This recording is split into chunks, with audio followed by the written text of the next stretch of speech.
Compiling a list like this is pretty subjective and quite difficult, but also a ton of fun. Reliving some of the funniest moments in the NBA is hilarious, and I ended up browsing for hours just laughing at this material.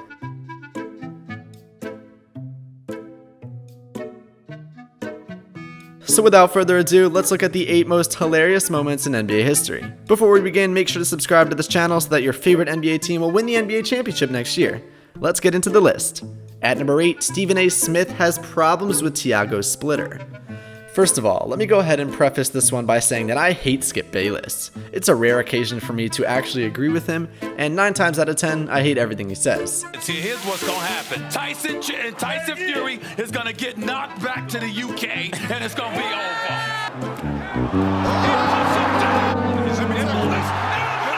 With that out of the way, this is one rare occasion where I actually agree with Skip, and I think Tiago Splitter is a great player and vastly underrated, and I completely disagree with Stephen A. Smith in this one. But the way Smith goes about making his point is pretty hilarious. He doesn't seem to have a huge problem with Splitter's basketball skills, and his main issue seems to be Splitter's incredibly foreign name. A lot of people take issue with Smith's demeanor and opinions as much as Bayless's, but I find Smith's delivery, as over the top as it often is, to be pretty hilarious, especially in this one. Tiago Splitter. At number 7, Charles Barkley's pitiful golf swing. The round mound of rebound is one of my favorite players in NBA history. Charles Barkley was a dominating force in the NBA, commanding the respect of everyone he was matched up against. He's also had his fair share of hilarious moments, and this won't be his only appearance in this video. Not shy about his love for golf, Charles Barkley talks with the confidence and swagger of Tiger Woods, but has a swing that makes Happy Gilmore look completely plausible. This video shows perfectly how insanely he struggles to hit a golf ball. It's like with every swing he takes, he second guesses himself halfway through, pulls back, but decides to finish it in about 15 awkward movements. It's seriously one of the ugliest things I've ever seen, but since it's from Barkley, I can't help but be allured by the beauty of it. At number 6, Mitch Kupchak's elimination face. Former Los Angeles Lakers general manager Mitch Kupchak was not happy as he watched Kobe Bryant and his Lakers become victims in the 2012 NBA playoffs. He did nothing to express his frustration, but stands starkly in the middle of a hostile Oklahoma City Thunder crowd and frown. Fortunately for us fans, producers knew exactly where he was standing at the moment of LA's elimination and knew exactly what to do as they were eliminated. Zoom in dramatically. Kupchak's pained expression did the rest, and the commentary on ESPN's Around the Horn only improved the moment. Apparently, Kupchak took it personally and helped put together what was one of the best NBA offseasons in recent history. At number 5, Shaquille O'Neal willing to help out some wives. Shaq is arguably the most dominant big man the NBA has ever seen, but he also has a dominating personality and is absolutely hilarious on and off the court. He's one of the funniest players ever to grace the hardwood, and sometimes it was out of intense hatred. Usually it was just him, Shaq being goofy, as in the case of this video. In this press conference, after an inexplicable question, Shaq shows his wit on the spot by owning the reporter that asked the question. He then makes a hilarious gesture acknowledging his own joke at the end of the video. Shaq, let's just say that a snake bit your mom right up here, right in the chest area. Would you be willing to suck the venom out to win the title? No, but I will with your wife. Is the "your wife" joke on Shaq's reaction at the end of the video the funnier moment? I honestly can't decide. Either way, it was pure gold. Comment below your thoughts. At number 4, Joakim Noah has no friends in Cleveland. Joakim Noah sums up his life during a press conference in which an interview where he toured into Cleveland was brought up. Noah, a polarizing and high-octane personality on the court, took his act off the hardwood when he decided to talk about how much he hated Cleveland, and then backed up that hate during a press conference, unfazed by Cleveland's fans.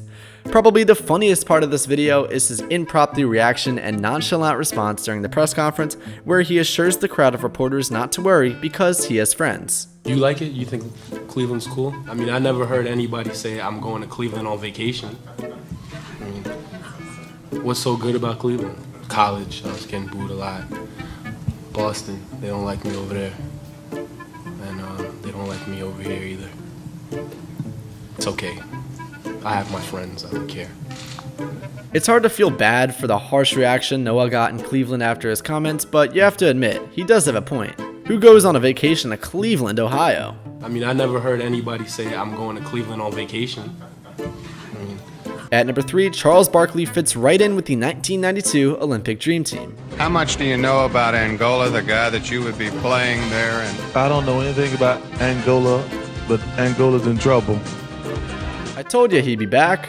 This video is full of a slaw of Charles Barkley-isms, all of which were taken within a very brief time span during the 1992 Summer Olympics. The video's commentator sums up Charles's view of publicity perfectly when he said that Barkley relished the crowded streets and constant attention. While this video is full of quick wit by Barkley, perhaps Barkley's best quote of all time occurred during the 1992 Olympics and is not included in this video, so for honor's sake, I'll include it right here. After a brief physical altercation during a dominating win against Angola, Barkley stated, "Somebody hits me, I'm gonna hit him back. Even if he does look like he hasn't eaten in a couple weeks, I thought he was going to pull out a spear on me." That's Barkley at his absolutely offensively hilarious best. At number 2, Allen Iverson doesn't like practice. If I can't practice, I can't practice, man. If I'm hurt, I'm hurt. As a young child, I grew up idolizing Allen Iverson. I'm from Philly, so I love the Sixers. His intense personality on the court, the fact that he was even an undersized player willing to go up against much bigger players without fear, and the fact that he grew up in my hometown all fueled my wildly ridiculous dream of playing in the NBA, which did not come to fruition, obviously. He has fallen on tough times, and his character has been called into question frequently, but as a childhood hero of mine, I still like to think he'll be remembered as one of the best undersized players of all time, and one of the best pure scorers in NBA history, and also for skipping practice once. I mean, I might have missed one practice this year. If you haven't seen this video, what are you doing with your life? It's been parodied, mocked, and replayed to the point where it's one of the more famous sports gifs of all time. It's easy to see why. Iverson gets so frustrated about practice during this press conference that he goes on a rant unlike anything everyone's seen before. But we talking about practice, man. We're not even talking about the game, the actual game, when it matters. We're talking about practice. And then he caps it off perfectly at the end with an emphatic exclamation of, "How the hell can I make my teammates better by practicing?" he said. Oh, and he's wearing a Boston Red Sox hat during a Philadelphia 76ers press conference. It's like he wanted to be hated. How the hell can I make my teammates better by practice? And finally at number 1, some more Charles Barkley for some good measure. I think you're starting to get the point. Barkley's a pretty funny dude. I wasn't kidding when I said he probably deserves his own video of quotes and sound bites. This video beautifully highlights some of what makes Barkley so incredibly brilliant during his tenure as a player in the NBA. His willingness to interact with fans, his wit, and more importantly, his charisma on and off the court. During his career, Barkley was incredibly frustrating to players, coaches, and fans that had to watch him dunk and rebound against their teams. But it was nearly impossible not to fall in love with his demeanor, even as their teams were being slaughtered. It's an attitude that he still carries to this day. The seats and the cushions on the seat when you sit down in the seats. Oh man, those chicks, they're dirty seats. As Barkley wisely made the transition from player to NBA commentator and television personality on TNT with Shaq. If all you gotta do is win a dunk contest to be called Superman, don't call me that no more. That's all I'm saying. Okay. Oh no, Hey, I'm just saying. hey, we don't call you Superman anymore. But I'm just saying.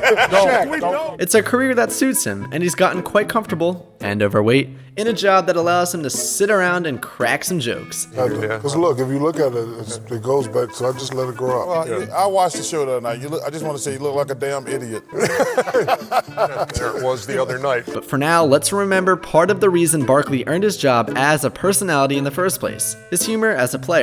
how much do you know about Angola, the guy that you would be playing there? And I don't know anything about Angola, but Angola's in trouble.